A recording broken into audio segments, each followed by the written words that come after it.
At kahapon nga po ay nag-aantay kami at binibiro ko nga pong Brother Jerry, mag-aral ka na ng susi. Kasi baka same pattern. Pero ganun pa man, patuloy na tayo nagpapasalamat sa Panginoon na bagaman narito dumadanas tayo ng hindi magandang panahon, lalo na po dun sa mga umuuwi sa kabayanan. Ngunit narito pinatatat ng Diyos ang ating pananampalataya at tayo ay nakaparirito sa ilalim ng kanyang presensya, tayo ay patuloy na nagtitipon-tipon.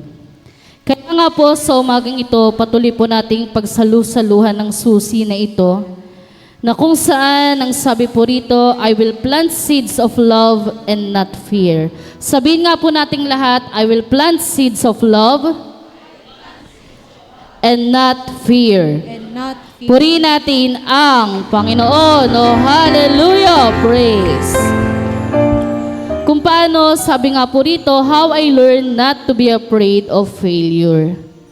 Tayo po ba ay natatakot pag dumadating tayo dun sa punto ng ating buhay na hindi tayo nagtatagumpay? Na yung mga pinlano natin, yung ating mga ginagawa, ay nagfe-failed. Dahil ang sabi rito, na huwag tayong matakot. Huwag tayong matakot sa pagbagsak. Huwag tayong matakot kung tayo ay matalo. Huwag tayong matakot na mag-failed.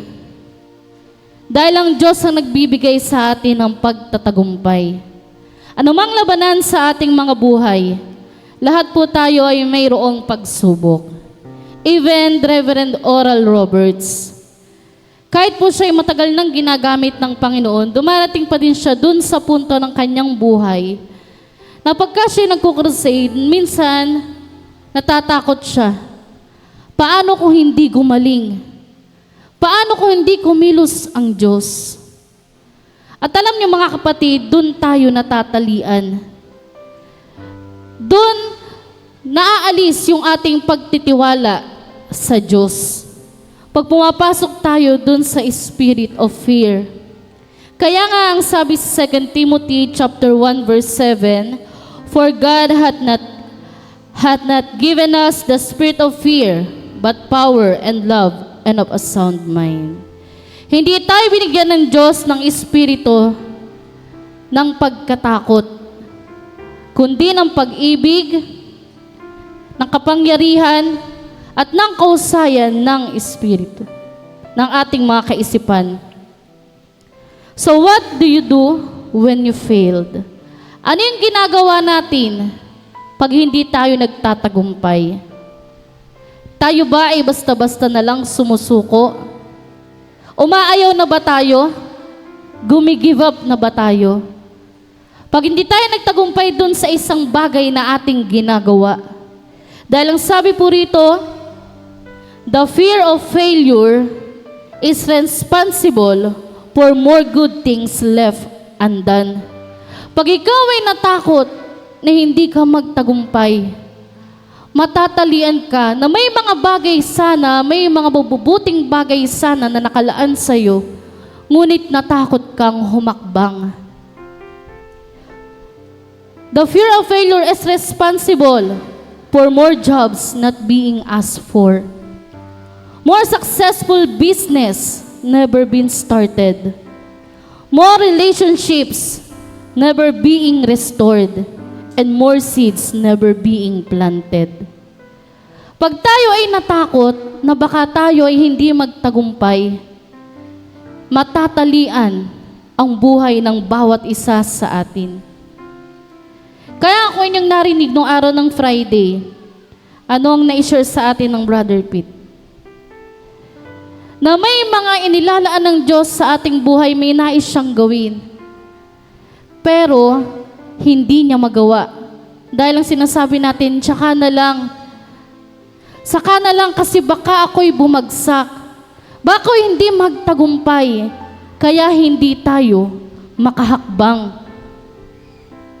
Kaya ang sabi po rito, when you think of any fear that is trying to hold you back, put your thoughts on God.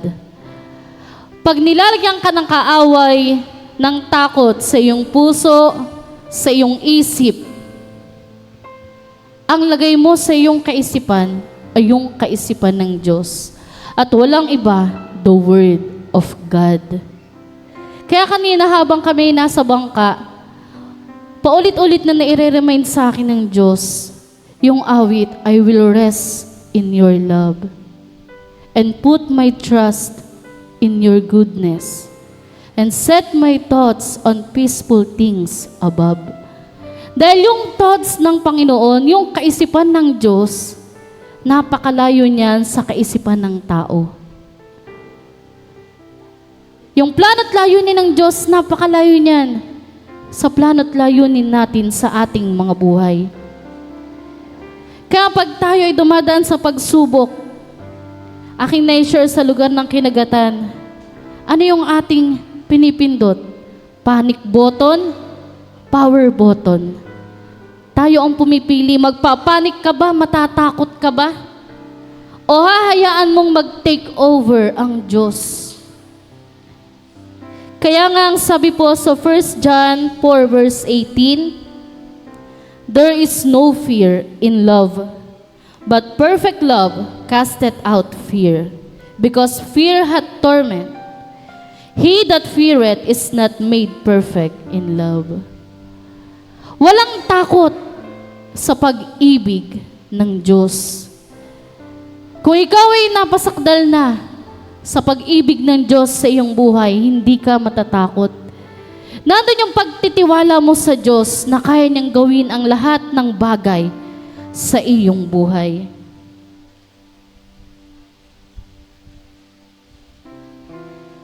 Dahil sabi nga, kung hindi mo hahakbangan sa pananampalataya, wala kang chance magtagumpay.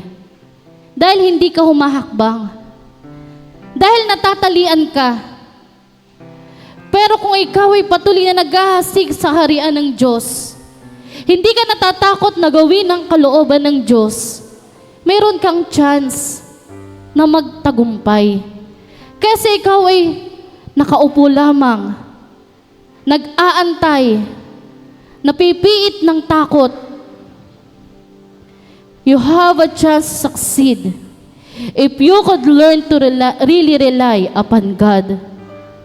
If you could truly make Him the source of your total supply, you have no reason to be afraid of failure.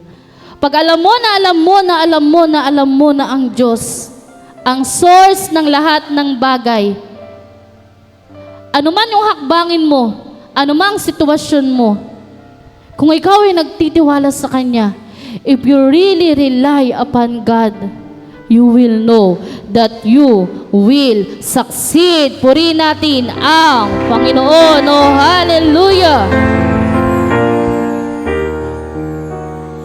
At pag tayo ay dumadaan dun sa punto ng ating buhay, na tayo ay hindi nagtagumpay, alam natin that God is giving us a chance to begin again. Kaya nga ang Diyos, siya ay Diyos ng second chance. Maraming chance na ibinibigay sa atin ang Diyos. Pag ikaw ay nag-failed, sabi nga, try and try and try and try. Inaalis ng Diyos sa ating bokabularyo yung word na give up. Ang nais niya, never, never, never give up. Nang sabi po dito, the fear of failure is responsible for more good things left undone. Pag ikaw ay natakot, imbis na may gagawin ng Diyos sa iyong buhay, wala na, dahil napiit ka na. Kaya ang sabi dito, ang iasik natin, yung binhi ng pag-ibig. At ano ba yung binhi ng pag-ibig? Love is giving. Giving out your heart or a seed you plant. Pag binhi ng pag-ibig ang iyong iasik, lahat ng bagay na gagawin mo sa kaharian ng Diyos, ito'y gagawin mo sa pag-ibig. May nakatingin man o wala, maglilingkod ka, susunod ka, dahil iniibig mo ang Diyos. Dahil ito yung nais mong iasik, binhi ng pag-ibig para sa Diyos. Pag-ibig na nagbubuhat sa Diyos. Kaya nga lalaking lingkod ng Diyos, ang sabi niya, when the fear of failure was tormenting me, I finally was able to get my mind on who my source is. I plunged right into giving up myself to help people. Pag nando ka sa punto ng buhay mo na natatakot ka, baka hindi ako magtagumpay, magasik ka ng binhi ng pag-ibig. Nang sabi niya, I'm giving myself to help people. Marunong ba tayong tumulong sa ating kapatiran, sa ating kapatid, sa ibang tao? Began to do something in the place of fearing. Simulan mo na pag nandiyan ka sa cycle ng pagkatakot, maghasik ka ng pag-ibig. Gumawa kang may pag-ibig. Maghasik ka sa kaharian ng Diyos ng pag-ibig. Sabi nga, we cannot love without giving. Hindi mo masasabi na ikaw ay nagmamahal kung hindi ka nagbibigay, hindi ka naghahasik. Kaya patuloy ito yung nais ng Diyos sa atin. Imbis na takot, yung iasik mo sa iyong buhay, sa iyong sarili, maghasik ka ng pag-ibig. Mga bagay na magagawa mo sa kaharian ng Diyos, mga bagay na magagawa mo for the kingdom advancement. Because what you give away has great power. Merong dakilang kapangyarihan doon sa iyong ibinibigay sa pamamagitan ng pag-ibig. Pag ikaw ay nagasik sa Panginoon out of love, alam mo na may kapangyarihan papatubo ng binhing ito, na magpaparami sa binhing ito na ating iniasik. Loving God with all our heart and being, and loving the other as you love yourself. And really trusting God as your source. Kung patuloy na inilalagay mong yung pagtitiwala na ang Diyos ang siyang magpupuno sa lahat ng iyong pangangailangan, it puts you in a frame of mind where fear cannot dominate you. Hindi ka mapapamahalaan ng takot.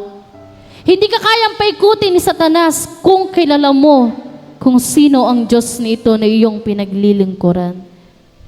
Hindi ka matatalian ng kawalan, ng kahirapan, ng pagsubok, ng takot kung kilala mo kung sino ang Diyos na ito, na siyang unang nagasik ng pag-ibig sa atin sa pamamagitan ng pagbibigay niya sa kanyang bugtong na anak upang tubusin ang buhay ng bawat isa sa atin. Kaya nga, when the questions hit you, what if I fail? Alam ko lalo higit sa mga kabataan, dumarating yung tanong na ito. What if I fail? Doon sa mga plano ko, doon sa mga pangarap ko, sa mga hangarin ko, what if I fail? Paano kung hindi ako magtagumpay? Paano kung bumagsak ako? Ang sabi po dito, remember, by not doing anything, you have already failed. Kung wala kang ginagawang aksyon, hindi ka sumusubok, hindi ka nagtatry, talunan ka na kaagad. Wala ka ng chance magtagumpay dahil natakot ka na subukin ang kapangyarihan ng Diyos na ito. Natakot ka na magtiwala sa Kanya. Dahil ang sabi niya sa Kanyang salita, prove me now Diba? Subukin mo ako, subukin natin ang Diyos na ito. Kung hindi niya bubuksan sa atin ang durungan ng langit, kung hindi niya sa atin bibigyan ang pagtatagumpay. Kaya nga meron po akong nailagay rito na steps. Na may tarong dito, which steps have you reached today? Anong step na ba, anong hakbang na ba yung ating nagagawa? Nandun ba tayo sa pagtigil? Hindi ko kayang gawin, hindi ko magagawa, I won't do it. O nandun na tayo sa, I can't do it. O nandun na tayo, lampas na tayo dun sa takot, na nais mo nang gawin, I want to do it. At pagka nandun ka na, sa pagnanais mo, na gawin yung kalooban ng Diyos, tsaka mo na ngayon tatanungin ng Diyos, how do I do it? Paano ko ito gagawin? At syempre, magagawa natin ang lahat ng bagay kay Kristo Jesus na siyang nagbibigay sa atin ng kalakasan. Purihin natin ang Panginoon. Oh, hallelujah! At yung paghakbang, nakalagay po dyan, I'll try to do it. Andyan yung pananampalataya, di ba? Magtatry ka na. Susubukan mo ng humakbang kasama ang Diyos. Dahil ang sabi nga, hindi naman tayo binibigyan ng Diyos ng buhay na smooth, na walang troubles. Pero yung pangako niya, buhay na kasama siya sa pagtatagumpay. Kaya pag nandun na, humakbang ka na sa pananampalataya, inalis mo na yung takot. You'll try to do it, and then, masasabi mo, I can do it. I will do it. And then, sa katapos-tapusan, yung pagtatagumpay, ibibigay sa iyong Diyos. Masasabi mong, yes, I did it. Purihin natin ang Panginoon. Oh, hallelujah. Praise. Kaya nga sabi po dito, fear is a spirit. Yung takot, ito ay espiritu na nagbubuhat kay Satanas, na nais niyang i-transfer sa atin. But faith is also a spirit. Ang pananampalataya ay espiritu na nagbubuhat sa Diyos. It's up to you to choose the one you want to follow. So tayo ang magpapasya. Ano yung susundin mo? Yung fear o yung faith na ibinibigay sa iyo ng Diyos? Yung fear na inilalagay ng kaaway sa iyong buhay? O yung pananampalataya na inilagay sa iyo ng Diyos? Kaya nga binigyan tayo ng power to choose. It's up to you to choose the one you want to follow. Kaya sa paglilingkod natin ito, hindi sapilitan. Diba? Work out your own salvation. Hindi ka pipilitin ng Diyos na sumunod sa Kanya. Pero kung nakilala mo ang Diyos na ito, hindi ka matatalian ng anumang takot na ibabato ng kaaway sa iyong buhay. Kawalan man yan, sakit at karamdaman man yan, anumang pagsubok, anumang problema, ang yasik natin, love, pag-ibig na nagbubuhat sa Diyos. At makikita mo na pag ikaw ay natutong maghasik sa pag-ibig sa harian ng Diyos, pagtatagumpay ng Diyos ang lahat ng iyong lakad. Purihin natin ang Panginoon. To God be all the glory.